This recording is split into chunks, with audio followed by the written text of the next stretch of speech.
Halo rekan-rekan mahasiswa pencinta sintaksis.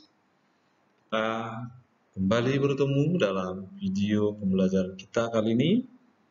Nah, rekan-rekan, pada video kali ini satu topik yang akan coba saya sampaikan pada Anda masih seputar kalimat, tapi lebih khusus kita pada hari ini akan membicarakan tentang kalimat majemuk.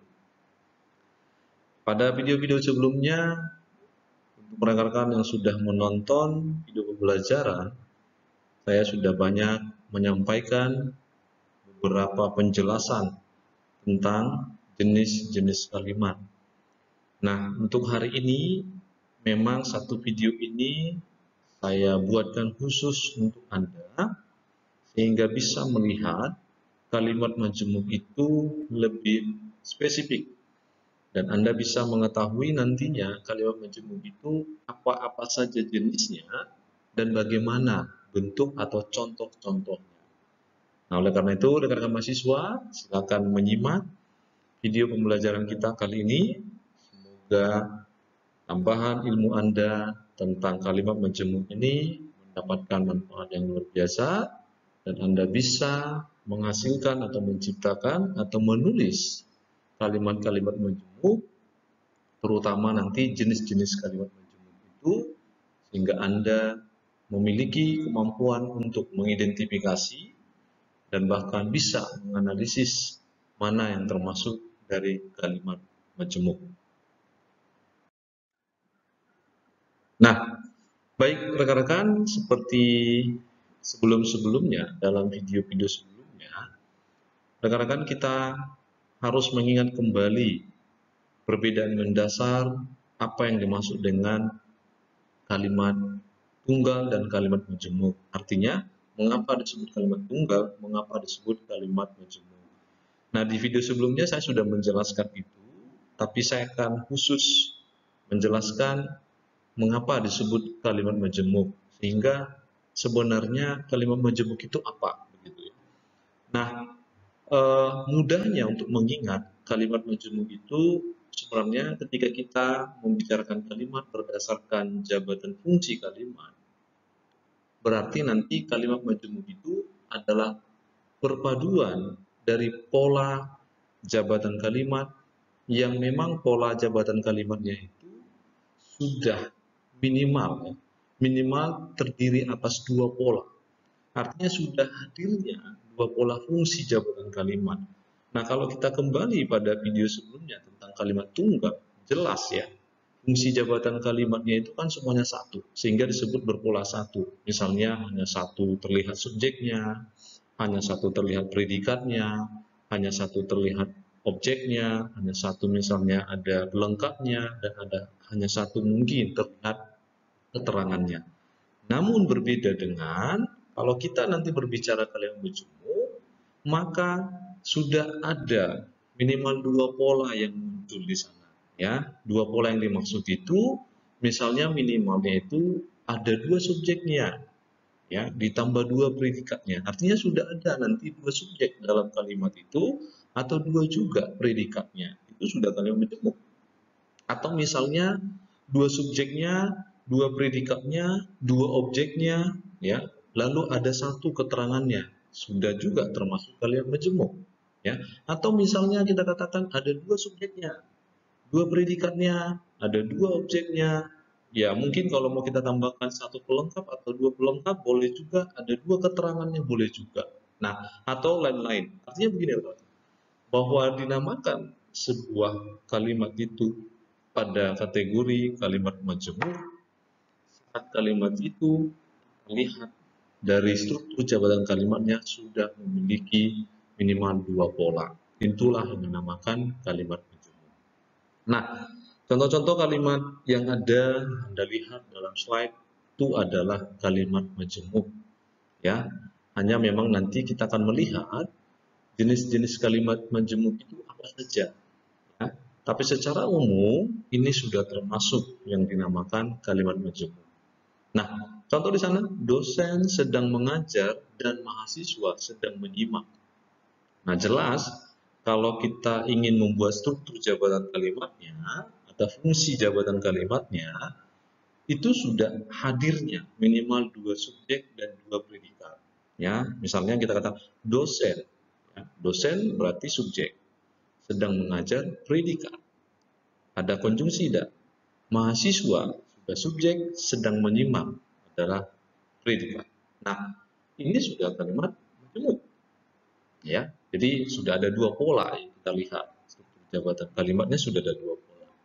Atau kalimat yang kedua, misalnya kita katakan, adik sedang bermain bola, sedangkan ayah memantau adik bermain bola dari pinggir lapangan. Ya, jadi kalau mau kita buat struktur jabatannya, ya setidak-tidaknya sudah ada 2 subjek. Ya, ada juga 2 predikat di sana. Misalnya, adik subjek, gitu ya, sedang bermain, predikat bola, pelengkap ya. Masih ingat ya perbedaan antara objek dan pelengkap seperti yang sudah saya sampaikan dalam video-video sebelumnya. Sedangkan ada konjungsi pertentangan. Ayah sudah muncul subjek, memantau ada predikat, adik ya. Jadi sudah ada rencana objeknya ya. Bermain bola dari pinggir lapangan. Nah, bermain bola itu sudah bisa jadi pelengkap. Dari pinggir lapangan sudah ada keterangan. Nah, jelas berdasarkan analisis seperti ini sudah termasuk kalimat majemuk. Jadi, rekan-rekan mahasiswa untuk mengenali kalimat itu majemuk atau tidak, atau tunggal misalnya, maka Anda harus memastikan terlebih dahulu apakah pola yang terbentuk itu sudah minimal 2 pola yang ada. Ya, 2 pola yang dimaksud itu adalah atas kehadiran dari fungsi-fungsi jabatan kalimat. Nah, rekan-rekan mahasiswa kita lihat lebih lanjut lagi. Lalu bagaimana jenis-jenis kalimat majemuk? Ya, kalimat majemuk itu ada berapa jenis?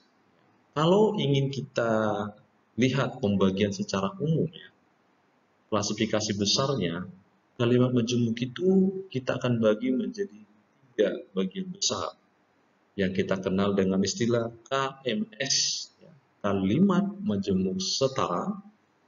Ada KMB, kalimat majemuk bertingkat. Lalu ada KMR, atau kalimat majemuk rapatan. Nah, rekan-rekan, penyebutan istilah-istilah ini bukan tanpa dasar, ya. Mengapa nanti kita sebut dia menjadi KMS? Itu ada cirinya, ada dasarnya. Mengapa juga kita sebut nanti menjadi KMB atau kalimat majemuk bertingkat? Itu juga ada cirinya sehingga dikatakan dia adalah KMB. Atau yang terakhir, mengapa kita sebut nanti menjadi sebuah KMR atau kalimat majemuk rapatan? Apa hal yang dirapatkan di sana? Apa hal yang dilakukan sehingga disebut dengan KMR? Nah, ketiga jenis inilah yang kita sebut dengan jenis-jenis kalimat majemuk secara umum, dan tentunya ketiga jenis kalimat ini, pembagian ini akan memiliki ciri-ciri tertentu yang memungkinkan kita mengenalinya, mana yang kita sebut KMS, mana yang kita sebut KMB, mana yang kita sebut KMR. Nah, rekan-rekan, kita bicarakan yang pertama dulu ya, apa yang kita sebut dengan KMS. Nah, pertanyaannya, mengapa ini disebut kalimat majemuk setara atau KMS? Nah, karena memang nanti sewaktu kita menyelidiki kalimat ini, dalam KMS itu memang secara umum sudah ada pola gandanya, gitu ya, sudah terdiri atas 2 pola. Tapi dari 2 pola itu merupakan hasil gabungan dari kalimat tunggal. Jadi secara umum memang KMS itu langsung itu berupa penggabungan dari kalimat tunggal yang kedudukan jabatan fungsi-fungsi kalimatnya itu memang setara. Ya, misalnya di sini ada kalimat tunggal, di sini ada kalimat tunggal, di sini ada kalimat tunggal, kita gabungkan. Nah, sebelum penggabungan juga kedudukannya itu memang tidak ada yang bertingkat, tidak ada yang lebih tinggi, dua-duanya itu setara. Sehingga waktu digabungkan pun tetap ada kesetaraan. Tidak ada yang lebih rendah, tidak ada yang lebih tinggi. Sehingga nanti disebut dia adalah kalimat majemuk setara. Nah, dari mana kita mengetahuinya? Kan begitu ya. Sebenarnya yang paling mudah diketahui dari KMS yaitu adalah dari jenis-jenis konjungtor, dari jenis-jenis kata penghubung yang digunakan. Karena untuk juga melihat nanti KMB, kalimat jumlah bertingkat, supaya kita bisa membedakan ya antara KMS, itu juga dari jenis konjungtor yang dipakai. Nah, sehingga nanti akan mempermudah kita melihat mana yang termasuk KMS, mana yang termasuk KMB misalnya seperti itu.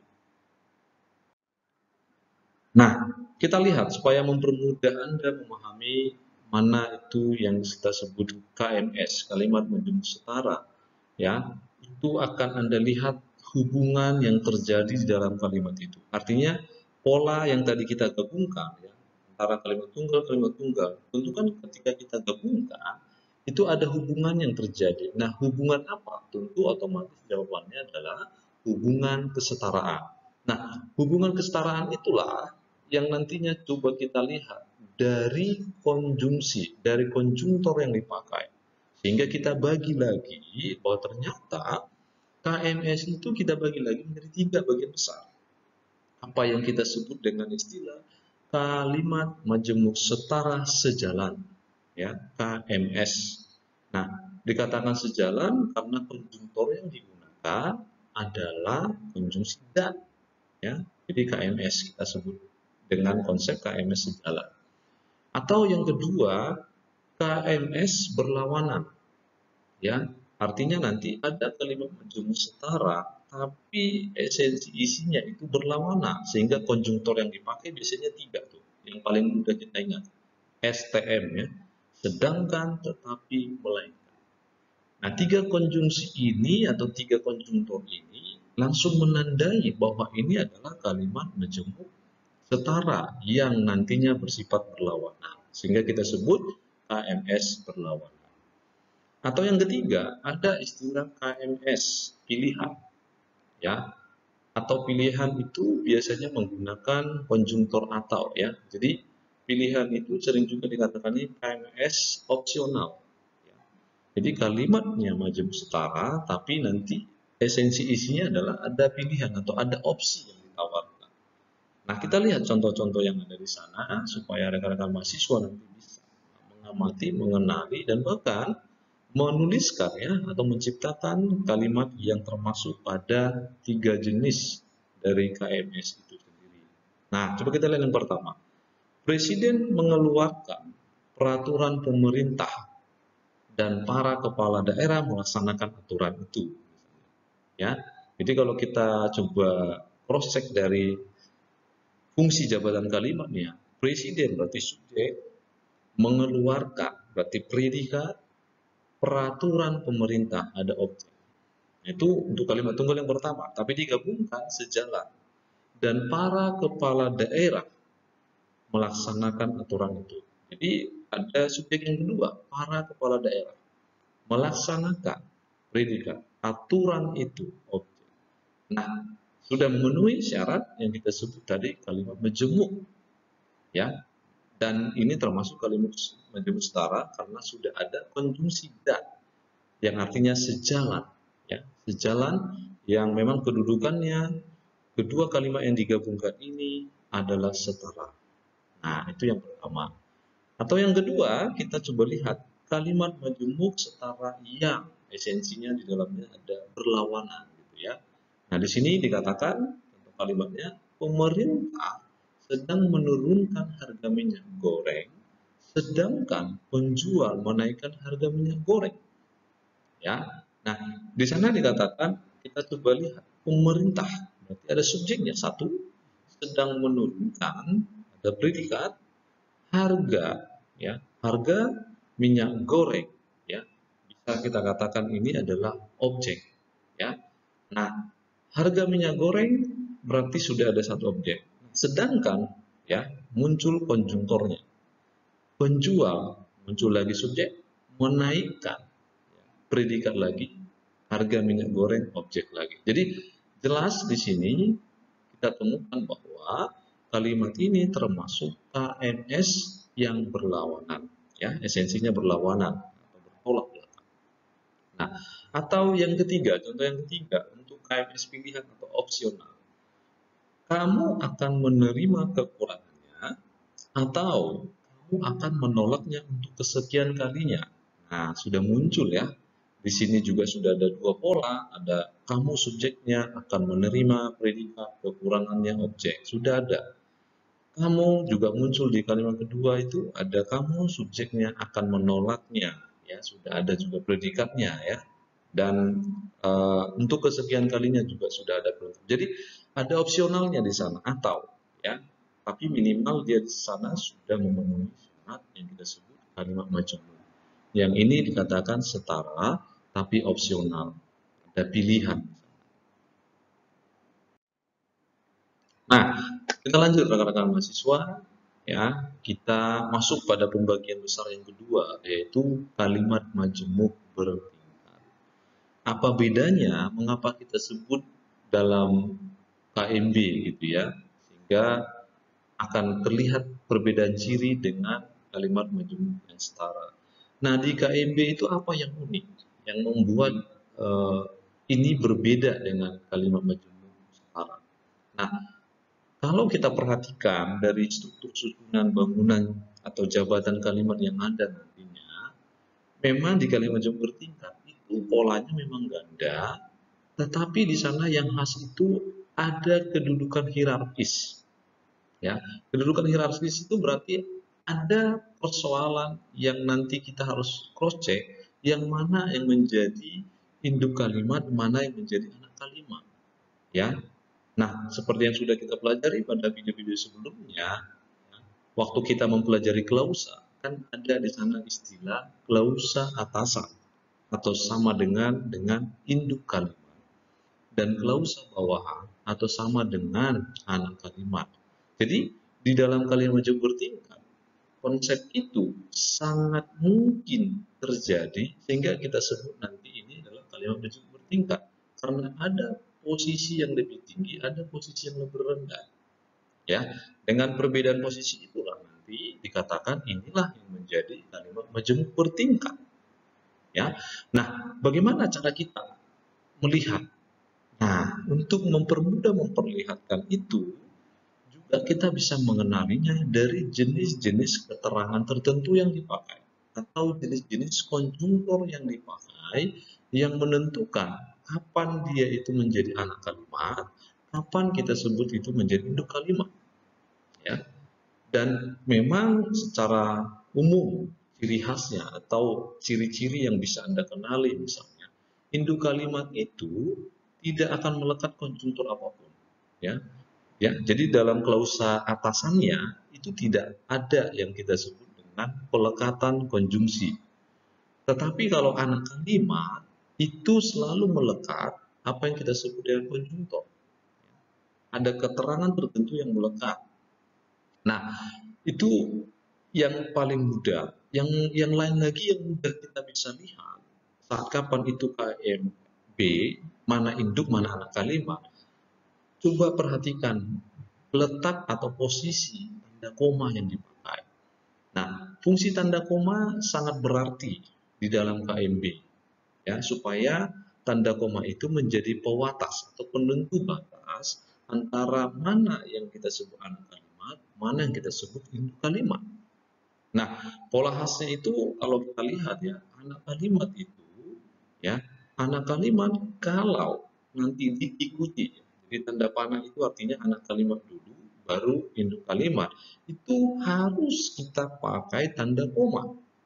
Ya, jadi salah satu fungsi tanda koma rekan-rekan mahasiswa, siswa EB ya, Ujian Bahasa Indonesia. Dan kalau Anda masih lupa fungsi tanda koma, bisa dilihat video-video sebelumnya ya, atau dilihat juga EB. Di sana dikatakan untuk memisahkan anak kalimat dan induk kalimat. Dan itu berlaku pada jenis kalimat majemuk bertingkat. Ya. Jadi itu fungsi tanda koma harus jelas.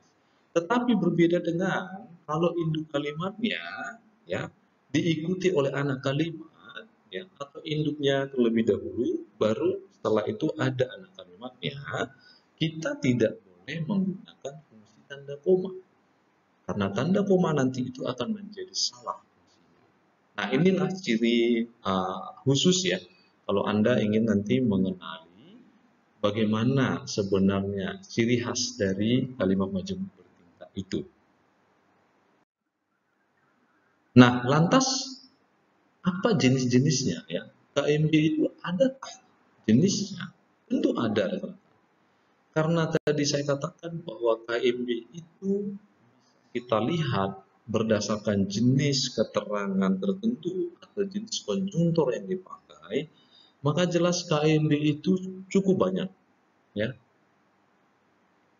ada banyak konjungtor-konjungtor yang dipakai ya untuk memperjelas konjungtor yang dipakai. Sebenarnya di dalam video sebelumnya tentang topik kita pembelajaran klausa ya, Anda boleh nanti lihat kembali video sebelumnya tentang klausa. Di sana sudah banyak saya jelaskan apa saja jenis-jenis konjungtor yang dipakai yang menentukan klausa seperti apa yang kita sebut klausa bawahan, seperti apa klausa atasan, atau seperti apa klausa yang terikat, seperti apa klausa bebas, gitu ya.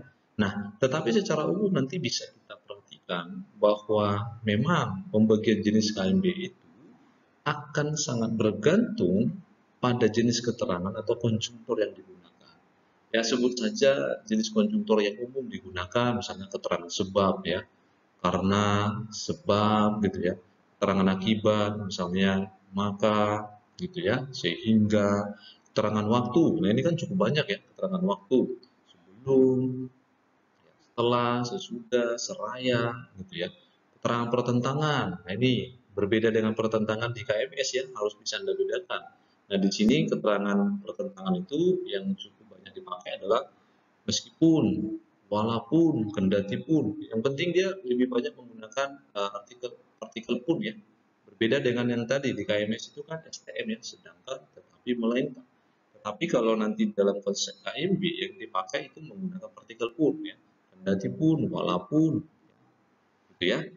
Dan keterangan syarat misalnya, ya keterangan syarat katakanlah jika, ya, kalau, asal, bila mana, gitu ya. Nah, itu keterangan-keterangan syarat. Nah, berdasarkan itu, konjungtor itu, maka kita bisa membaginya jenis-jenis KMB itu. Dan sangat banyak ya, tergantung nanti pilihan konjungtor yang Anda pakai yang mana. Ya, kalau memang pilihan Anda jatuh pada keterangan syarat, berarti KMB itu memuat jenis KMB berketerangan syarat, gitu ya. Atau misalnya Anda memilih keterangan sebab, maka nanti KMB Anda adalah jenis KMB berketerangan sebab, gitu. Nah, coba kita perhatikan contoh-contoh yang ada. Nah, coba Anda perhatikan jenis konjungtor yang dipakai itu apa, sehingga ini jenis KMB apa, gitu ya. Kita lihat yang pertama. Ketika ayah sedang membaca koran, coba perhatikan, sana ada tanda koma. Koma, kakak menemukan jam tangannya di bawah tempat tidur. Ya, nah jelas ini KMB, kalimat majemuk bertingkat. Nah, kalau ditanya jenisnya apa? KMB berketerangan syarat, karena yang dipakai adalah ketika. Ya, ada ketika di sana di awal. Ya. Ketika ayah sedang membaca koran, kakak menemukan jam tangannya di bawah tempat tidur. Ya, ini contoh sederhana yang bisa Anda perhatikan bahwa kalimat ini termasuk KMB yang berketerangan syarat. Nah, coba kita lihat contoh yang kedua. Ibu membeli obat COVID-19 karena adik saya terpapar COVID-19 dari Jakarta. Nah, jelas ya. Jadi, kita bisa langsung melihatnya. Oh, ini KMB. Mengapa? Karena ada konjungtor yang dipakai karena. Ya. Jadi, nah jelas boleh nggak tanda koma setelah COVID-19 koma? Tidak boleh. Hal itu karena memang struktur yang pertama, ibu membeli obat COVID-19 itu induk kalimat atau klausa atasan. Anda tidak boleh menggunakan tanda koma, fungsi tanda koma. Karena kalau digunakan menjadi salah. Nah, ini termasuk syarat keliru efektif ya. Coba perhatikan lagi perbincangan kita dari video sebelumnya tentang syarat keliru efektif yang pernah saya jelaskan. Nah, jadi jelas ini kita sebut KMB berketerangan sebab. Ya. Nah, coba kita lihat yang contoh yang ketiga. Anda tidak perlu mengkhawatirkan usaha ini meskipun COVID-19 sedang melanda negara Indonesia. Nah, tentu ini bisa kita kenali, ini adalah KMB juga. KMB berketerangan perlawanan atau pertentangan karena sudah menggunakan meskipun. Ya. Atau kalimat terakhir, sebelum kakak diwisuda bulan depan, ayah sudah membelikan hadiah mobil. Wow, ya jelas ya.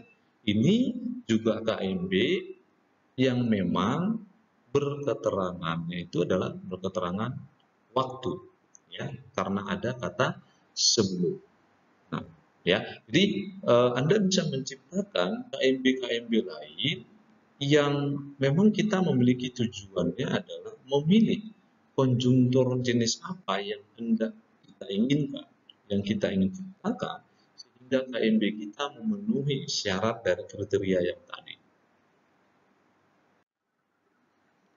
Nah, yang terakhir rekan-rekan, dari jenis pembagian kalimat majemuk secara umum atau secara besar tadi, ada yang terakhir kalimat majemuk rapatan atau KMR. Nah, tentu akan ada muncul pertanyaan, mengapa disebut KMR? Apa hal yang dirapatkan, gitu ya? Sehingga ini disebut kalimat majemuk rapatan. Nah, ciri khusus sebenarnya kalimat majemuk rapatan ini tentunya ya, selain dia berpola ganda, tapi yang uniknya di sana ada unsur kesengajaan untuk merafatkan bagian-bagian fungsi jabatan kalimat. Jadi memang kita membuat kalimatnya itu mencoba merapatkan. Misalnya apa yang dirapatkan? Bisa saja katakanlah subjeknya dirapatkan. Ya, dirapatkan di sini bisa kita katakan disatukan ya. Disatukan artinya dia tidak akan mengulis ulang subjeknya kalau memang nanti konsepnya subjeknya itu orang yang sama atau benda yang sama, ya, sehingga nanti perapatannya itu ada di merapatkan subjeknya begitu ya. Atau misalnya juga yang dirapatkan itu mungkin predikatnya. Jadi mungkin tindakannya ya, sewaktu kita mempelajari peran dalam kalimat ya, peran sintaks dalam kalimat ya. Kalau Anda masih lupa, coba ditonton video sebelumnya, itu saya sudah jelaskan. Di sana kan peran semantisnya itu kan bisa muncul ya. Apakah dia sebagai pelaku, apa sebagai tindakan, apa sebagai objek gitu ya, atau target atau keterangan. Nah, ternyata kalau misalnya tindakannya ya, tindakannya itu sama, itu bisa dirapatkan, jadi tidak perlu ditulis ulang gitu. Sehingga nanti yang dirapatkan itu predikatnya. Ya, dengan kata lain memang KMR itu bisa kita kenali kalau kita terlebih dahulu mengetahui bahwa kalimat sebelumnya itu sebelum dirapatkan kita harus mengetahui struktur dasarnya dulu. Kita harus mengenali pola awalnya dulu sebelum dirapatkan. Bagian apa yang dirapatkan dari struktur fungsi jabatan kalimatnya. Nah, kalau memang sama ya, dalam arti kata sama fungsi yang dirapatkan itu atau subjek yang katakan sama atau predikatnya sama atau objek atau pelengkapnya dan keterangannya sama, maka cukuplah ditulis satu kali saja. Jadi tidak dimunculkan dua kali. Sehingga inilah yang dimaksud dengan konsep dirapatkan, gitu ya, dirapatkan.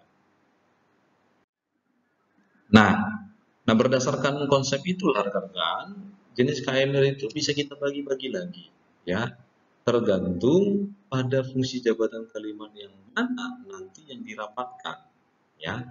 Nah, kalau kita lihat struktur jabatan kalimat atau fungsi jabatan kalimat secara umum kan itu ada 5, ya, yaitu struktur jabatan subjek, struktur jabatan predikat, struktur jabatan objek, struktur jabatan pelengkap, struktur jabatan keterangan. Jadi ada 5.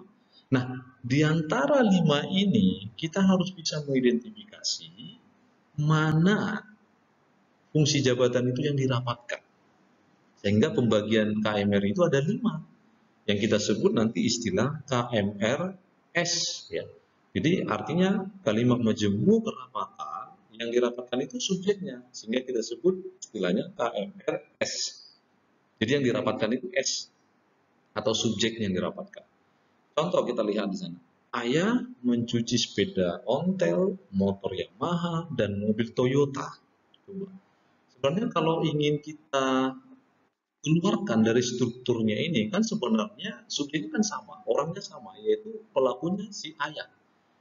Sebenarnya kita bisa pecah kalimatnya. Kita mengatakan ayah mencuci sepeda motor. Ya, ayah mencuci sepeda ontel misalnya. Ayah mencuci motor Yamaha. Ayah mencuci mobil Toyota. Kan sebenarnya seperti itu. Jadi, tapi karena dia kalimat majemuk rapatan, kita sengaja merapatkan, ya, karena subjeknya sama, jadi pelakunya orangnya sama gitu ya dalam konteks kalimat ini, kita cukup hanya sekali menuliskan subjeknya yaitu ayah, ya. Ayah mencuci sepeda ontel, motor Yamaha dan mobil Toyota. Nah, ini yang kita sebut dengan KMR, pelakunya sama gitu ya, atau subjeknya sama. Nah, yang kedua rekan-rekan, ada jenis KMR P, ya. Kita katakan demikian karena apa? Yang dirapatkan itu adalah predikatnya. Yang kita rapatkan itu adalah tindakannya. Hal yang dilakukannya itu sama, ya. Hal yang dilakukannya sama. Coba kita perhatikan contoh yang ada. Boneka, jam tangan, dan bukunya dibuang di tong sampah. Nah, jadi yang mana yang dirapatkan? Predikatnya, ya. Jadi sebenarnya kalau mau kita pisah, sebenarnya boneka dibuang di tong sampah. Itu kan kalimat pertama. Jam tangan dibuang di tong sampah. Bukunya dibuang di tong sampah, ya. Jadi ini termasuk sebenarnya kalimat majemuk rapatan predikat, bisa juga sebenarnya kalimat majemuk rapatan keterangan. Karena di tong sampahnya kan sama, ya. Jadi ini bisa. Jadi kita katakan ini adalah KMR P, ya. Kita menyoroti yang mana predikat yang dirapatkan, yaitu kata dibuang, ya. Dibuang. Jadi boneka, jam tangan, dan bukunya dibuang di tong sampah. Walaupun sebenarnya bisa juga kalau mau kita sorot dari keterangannya, karena sama-sama di tong sampah itu satu ini ya, satu frasa yang sama. Jadi kita boleh juga katakan KMRP plus juga ini KMR keterangan. Sebenarnya bisa karena di tong sampahnya sama. Ya. Oke, nah itu yang kedua. Nah yang ketiga ada jenis KMRO, ya, atau objek. Jadi yang dirapatkan itu objeknya sama, artinya targetnya sama. Targetnya sama. Contohnya kalau kita lihat ayah mengepel dan ibu mengelap lantai kotor itu. Jadi objek target yang dipel dan dilap itu satu, yaitu lantai kotor. Ya, jadi objeknya sama sehingga kita sebut dia ini KMR. Karena memang kalau mau kita keluarkan struktur dasarnya, kan sebenarnya kita bisa mengatakan ayah mengepel lantai kotor itu, ibu mengelap lantai kotor itu. Tapi karena ini jenis KMR rapatan, yaitu rapatan objek, ya, KMRO, maka kita bisa menggunakan struktur seperti ini. Oke, nah selanjutnya pembagian yang keempat, rekan-rekan. Kita perhatikan apa hal yang dirapatkan, yaitu KMR pel atau pelengkap. Yang dirapatkan itu ya sama-sama pelengkapnya. Misalnya Roni dan Anton bermain bola. Sebenarnya kan bisa kita kembalikan ke asal strukturnya. Misalnya Roni bermain bola, Anton bermain bola. Nah, jadi bola di sana bisa kita katakan sama-sama pelengkapnya, ya. Bisa juga sebenarnya nanti kita katakan ini juga dari yang dirapatkan predikannya karena sama-sama bermain.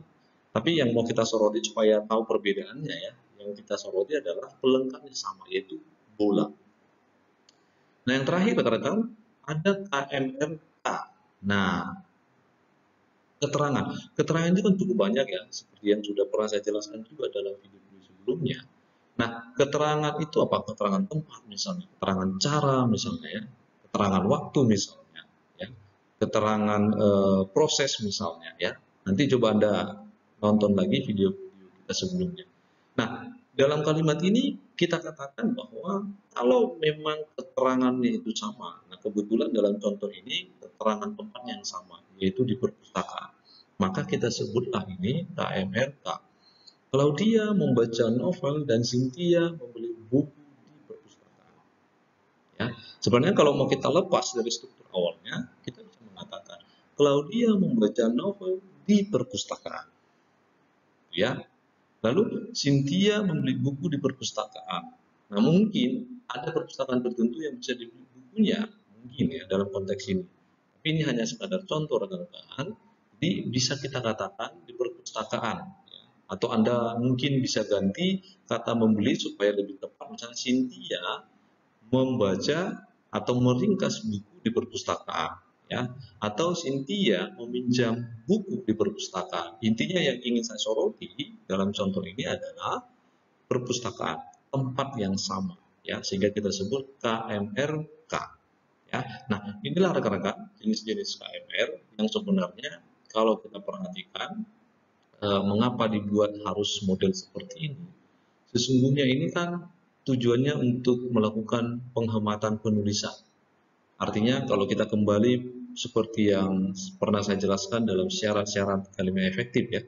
Syarat kalimat efektif salah satunya harus mengikuti syarat kehematan kata, harus mengikuti ekonomisasi kata.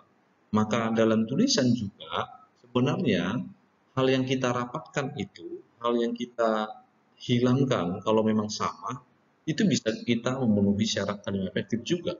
Karena kita melakukan perapatan itu tujuannya kan sebenarnya tidak mengulang-ulang, ya. Tidak mengulang-ulang subjek yang sama, tidak mengulang-ulangi predikat yang sama, tidak mengulang-ulang objek yang sama, tidak mengulang-ulang juga mungkin pelengkap yang sama, atau tidak mengulang-ulang keterangan yang sama. Jadi tujuannya ke sana, sehingga muncullah jenis kalimat majemuk yang kita sebut kalimat majemuk perapatan.